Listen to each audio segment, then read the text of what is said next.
Бүгүнкү сабагыбыздын темасы төл жана бүтүн сөзгө коюлуучу тырыш белгилер. Төл жана бүтүн сөзгө коюлуучу тырыш белгилер алардын өзара орун алуу багытына байланыштуу болот. Адегенде мисал келтирүүдө мурда төл жана бүтүн сөзгө коюлуучу тырыш белгилердин шарттуу белгилери көрсөтүлгөн. Биринчи шарттуу белгиде төл сөздүн келиши, төл сөздүн биринчи келиши, андан кийин бүтүн сөз келет. Эгерде төл сөз биринчи келсе, өзүнөн кийин кош чекит коюлуп, бүтүн сөз тырмакчага алынып жазылат.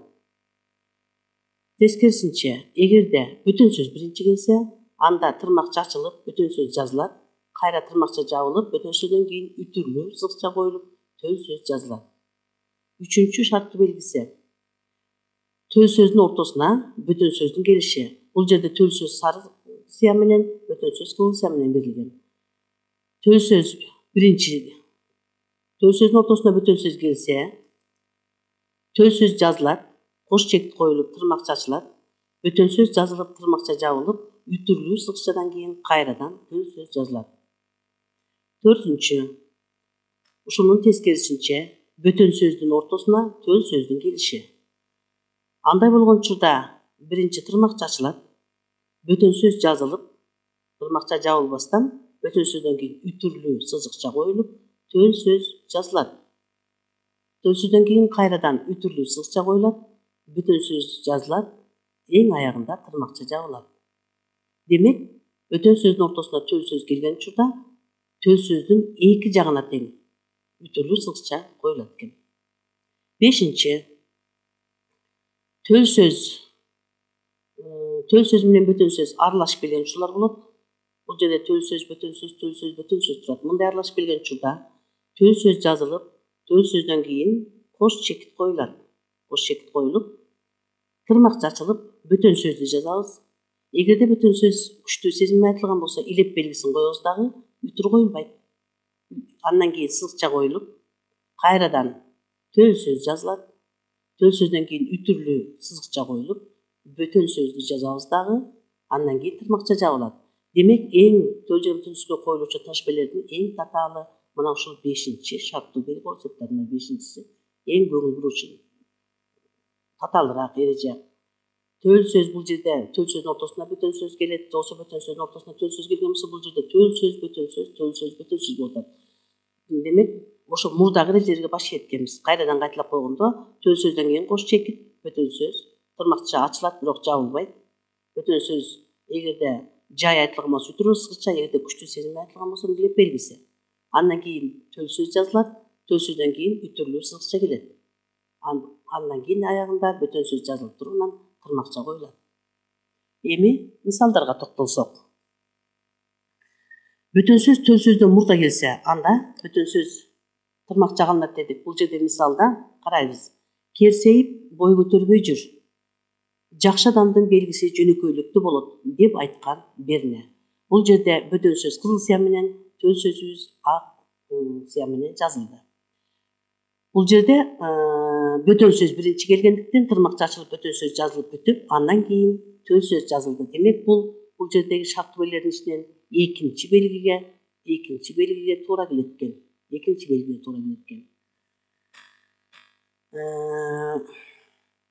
Эгерде бүтүн сөз мааниси боюнча суроолуу, чейлектүү сүйлөмдөр аркылуу уюштурулса, анда үтүрлүү сызыкча, же болбосо анын ордуна сызыкчанын ордуна суроо белгиси же илеп белгиси коюлат. Андан кийин сызыкча коюлат. Муну биз жана бул жерден илеп белгиси коюлганын көрсөткөнбүз. Мисал келтиребиз. Кыйналып турасыңбы, картаңым? Ыя, акыбалың жаманбы? Бул суроолуу сүйлөм болду.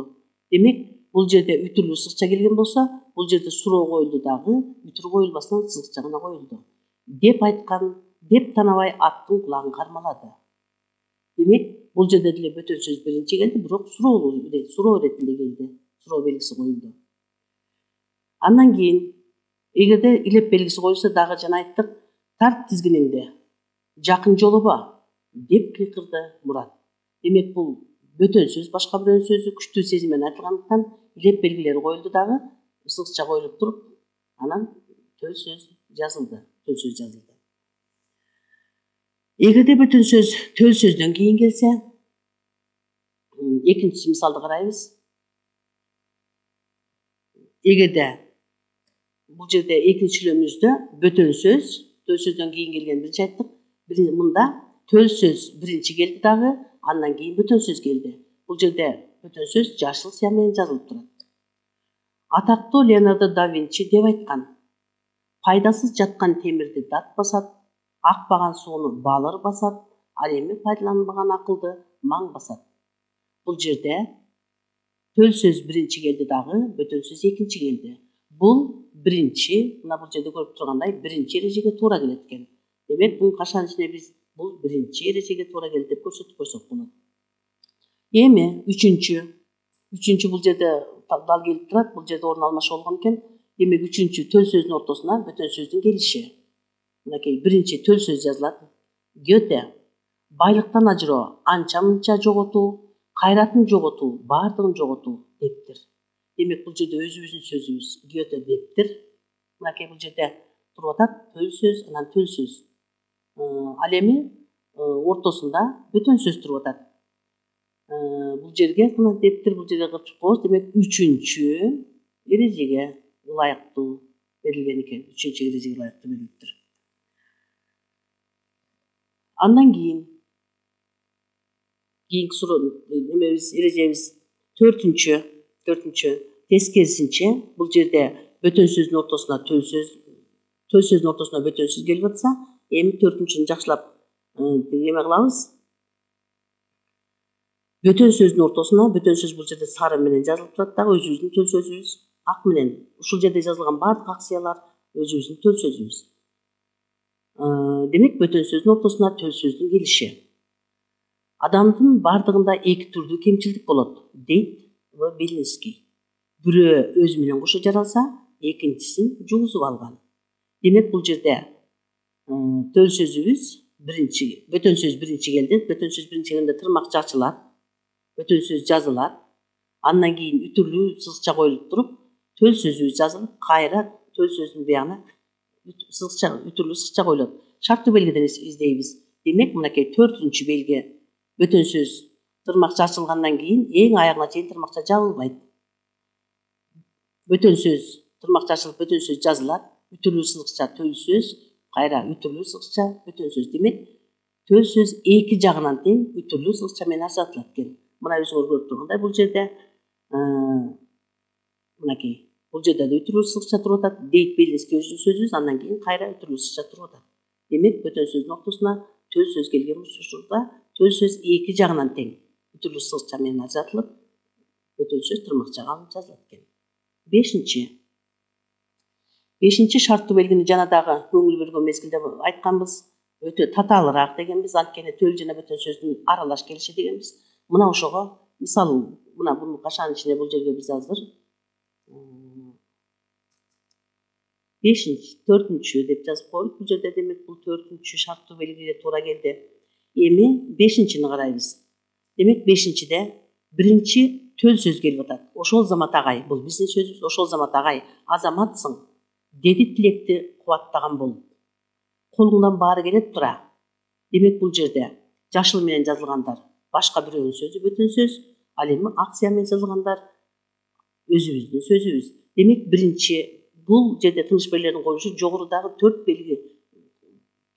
белгиге байланыштуу коюлат экен. Мынакей, ошол замат агай дегенден кийин бул өзүбүздүн сөз деген кош чекит коюлду.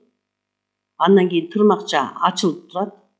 Бөтөн сөз жазылды, башка бирөөнүн сөзү. Азаматсың, кубаттоо маанисинде күчтүү сезим айтылгандыктан илеп белгиси коюлду дагы. Андан кийин сызыкча коюлду.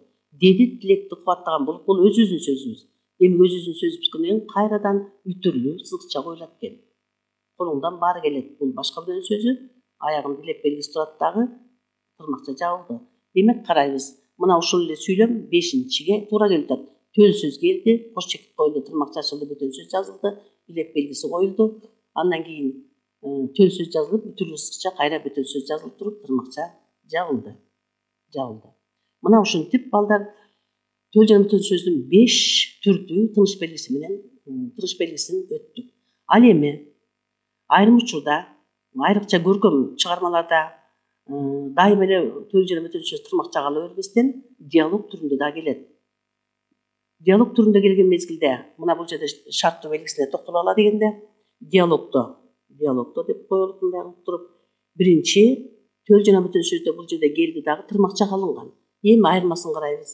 Төл сөз жазылды, өзүбүздүн кош чекит коюлду дагы, бирок башка бирөөнүн сөзү, диалог дегенибиз бул башка бирөөнүн сөзү да. Үч бурчтуктарды байкасаңар, бул жерде да үч бурчтук, бул жерде ошондуктан булар башка бирөөнүн сөзү. Диалогто диалог деп атабыз. Демек, төл сөздөн кийин кош чекит коюлуп туруп, сызыкча коюлат дагы, абзац аркылуу сызыкча коюлуп, анан башка бирөөнүн сөзү жазылат, диалог жазылат. Экинчи белгисин карайбыз. Экинчи белгисинде тескерисинче мында диалог биринчи келип атат. Башка бирөөнүн сөзү анда сызыкча жолдун башына сызыкча коюлат. Сызыкча коюлат. Андан кийин диалог жазылат, башка бирөөнүн сөзү.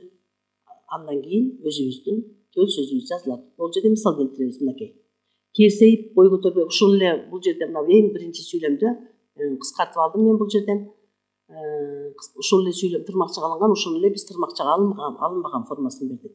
Керсейип бой көтөрбөй жүр деген к берне дейт. Демек бул жерде биринчи келгендиктен алдына сызыкча коюлду, тырмакчанын ордуна сызыкча келди дагы, бүтүрлүү чекит ошол боюнча калды, анан төл сөзүбүз жазылды. Ал эми тескерисинче мынакей экинчисинде к берне мындай деген. Керсейип бой көтөрбөй жүр. Демек, мындай дегенден кийин тырмакча ачылган жок. Сызыкча коюлгандыктан диалогдо ар бир сүйлөм жаңы жол баштан жазылат. Ошондуктан биз деген кош чекит деген улап кеткен жокпуз.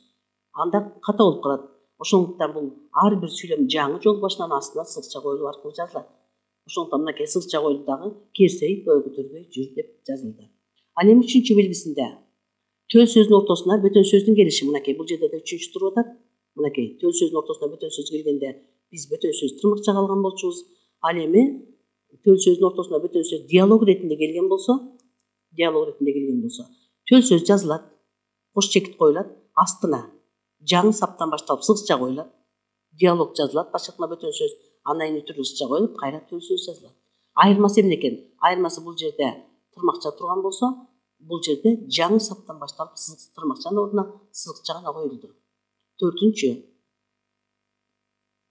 диалогдун ортосуна төл сөздүн келиши. Башкатканда мынакей бөтөн сөздүн ортосуна төл сөздүн келиши дегенбиз. Экөөнүн айырмасын карайбыз эми. Дагы эле жаңы саптан баштайт деп айтканбыз. Жаңы саптан, жаңы жолдон сызыкча аркылуу диалог жазылат, башкатканда бөтөн сөз жазылат. Андан кийин диалогдон кийин үтүрлүү сызыкча, төл сөз, үтүрлүү сызыкча, кайра диалог. Демек, мына төртүнчүдө болгон айырмасы эмне экен? Айырмасы бул жерде тырмакча алынып калды дагы, бул жерде жаңы саптан башталып сызыкча аркылуу жазылды. Ошентип диалогдо эч кандай тырмакчага алынбайт экен. Диалогдор тырмакчага алынбайт. Экөөнүн айырмасы ушул болду балдар. Демек, бүгүнкү сабагыбызда төл жана бүтүн сөзгө коюлуучу жалпы тыныш белгилер жана диалог менен диалогдун жазылышы, андагы коюлган тыныш белгилердин айырмасы боюнча жалпы маалымат алдык.